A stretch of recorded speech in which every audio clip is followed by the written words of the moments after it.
Oli, ¿cómo andas? Hola, ¿cómo estás? ¿Todo bien? ¿Todo bien, vos? Todo bien. Contame, ¿de qué vamos a hablar hoy? Hoy vamos a analizar una imagen que nos invita a reflexionar sobre la discapacidad, la sexualidad y la forma en la que la sociedad mira a las personas con discapacidad. Ok, pasamos a las imágenes. Las imágenes nos muestran tres personas con discapacidad mostrándonos su cuerpo de una manera más natural y segura. Arriba hay una frase que dice: el cuerpo de la discapacidad despierta la curiosidad, pero rara vez el interés sexual. Es una frase que me puso a pensar bastante. ¿A vos qué te pasa? Pasa que primero vi las imágenes y después leí la frase. Cuando leí la frase entendí que la sociedad observa estos cuerpos de la curiosidad o inclusive desde la lástima, que pocas veces reconocen que estas personas sí se enamoran, si quieren tener parejas y si quieren vivir su sexualidad, por ejemplo.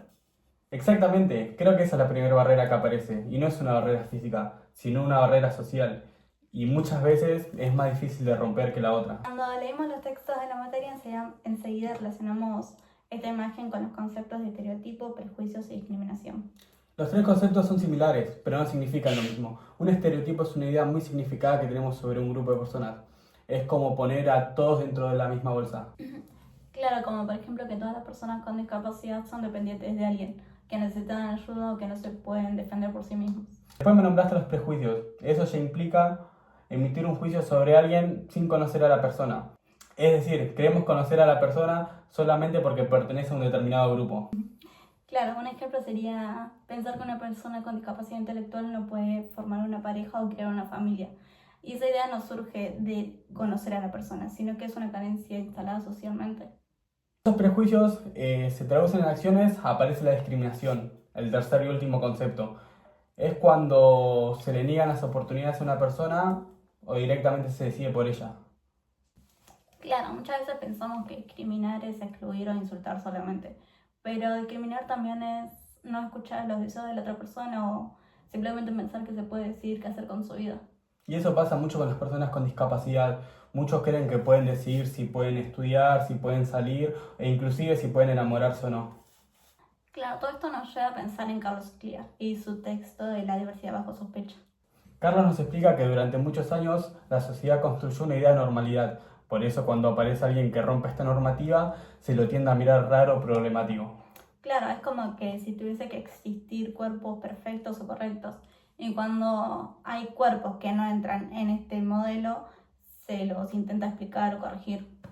Y eso se nota muchísimo en estas tres imágenes. Los cuerpos que aparecen no responden al ideal de belleza que solemos ver en publicidades o redes sociales. Claro, estos cuerpos aparecen mostrando su habilidad, identidad, sexualidad. Y esto rompe con la idea de que ciertos cuerpos seleccionados son atractivos. Creo que esa incomodidad que le puede ocasionar a ciertas personas tiene que ver con lo que plantea nuestro amigo Carlos. No estamos acostumbrados a ver ese tipo de cuerpos vistos desde el deseo o la sensualidad. Claro, y eso no es porque no sean sexuales, sino porque históricamente fueron invisibilizados desde siempre. También relacionamos la imagen con el modelo social de la discapacidad. Claro, este modelo nos invita a cambiar la pregunta totalmente. Ya no nos preguntamos qué problema tiene la persona, sino qué problemas aporta la sociedad a esta persona. Porque muchas veces la discapacidad no está solamente en el cuerpo, sino en la falta de accesibilidad. Eso nos lleva a los prejuicios y a la discriminación. Claro, si pensamos en una persona con silla de ruedas, no pensamos en qué problema tiene la persona con silla de ruedas, sino en si el edificio tiene rampa o si puede garantizar su participación. Y en el caso de la sexualidad pasa algo parecido. El problema no es que una persona sea discapacitada, sino que la sociedad no la considera como un sujeto de derecho. Y en este punto me parece súper importante recalcar los textos de Silvina Peirano. Silvina explica que todavía existen muchos mitos sobre las personas con discapacidad.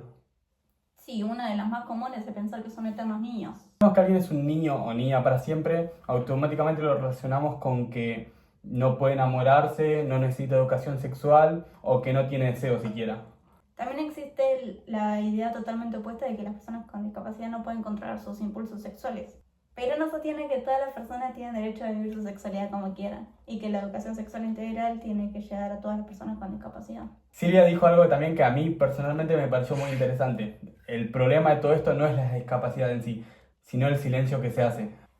Porque cuando las familias o las escuelas evitan hablar de estos temas por miedo o por vergüenza, le quitan información a las personas y así no tienen herramientas para cuidar su cuerpo, reconocer abusos o para establecer relaciones saludables.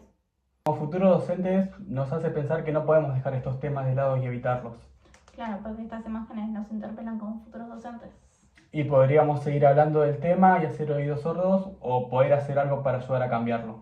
Eso significa que deberíamos escuchar más a nuestros estudiantes, respetar sus decisiones y entender que antes que la discapacidad hay una persona con derechos, deseos, proyectos e intereses. También significa trabajar con las familias y con toda la comunidad educativa para tratar de romper esos mitos que aún hoy en día siguen presentes. Claro, para la inclusión no es solamente estar dentro de la escuela, sino es escuchar, respetar y entender que esa persona también tiene que participar en todos los aspectos de su vida.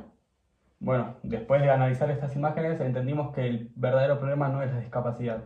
No, el verdadero problema es la mirada que tiene la sociedad sobre esos cuerpos. Y también el problema está en cuando sentimos curiosidad y no reconocemos a la persona como sujeto de derechos. Eso nos lleva a seguir discriminando y poniendo estereotipos. En cambio, cuando empezamos a cuestionar estas ideas y damos cuenta de que la diversidad es una condición humana, estamos dando paso hacia una sociedad más inclusiva, se puede llegar a decir. Y como futuros docentes queremos construir escuelas donde la diferencia no sea motivo de exclusión, sino todo lo contrario. Claro, porque todas las personas tienen derecho a aprender, a vivir, a decidir sobre sus cuerpos y a vivir su sexualidad plenamente. Muy bien, Finaro, muy buena charla. Así que